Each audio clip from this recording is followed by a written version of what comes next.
আসসালামু আলাইকুম, সবাই কেমন আছেন? আশা করি অনেক অনেক ভালো আছেন। আজকে আমি আপনাদের সাথে শেয়ার করব মুরগির মাংসের রেসিপি। মুরগির মাংস কম বেশি সবাই রান্না করতে পারেন, এইভাবে রান্না করে দেখুন, আশা করি অনেক ভালো লাগবে। চলুন রান্নায় চলে যাই।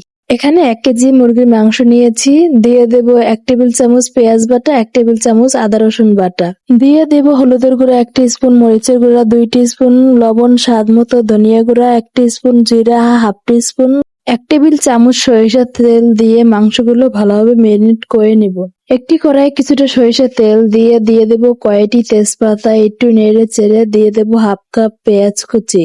পেঁয়াজগুলো একটু ব্রাউন কালার হয়ে গেলে মাংসগুলো দিয়ে দেব। মাংসগুলো পানি ছাড়া কিছুক্ষণ কষিয়ে কয়টি আস্ত রসুন দিয়ে একটু পানি দিয়ে ভালোভাবে কষিয়ে নিব।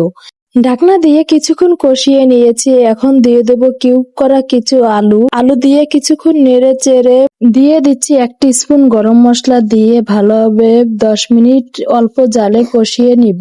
মাংসগুলো ভালোভাবে কষানো হয়ে গেছে, এখন পানি দিয়ে দেব। আমি 3 কাপের মতো পানি দিয়েছি।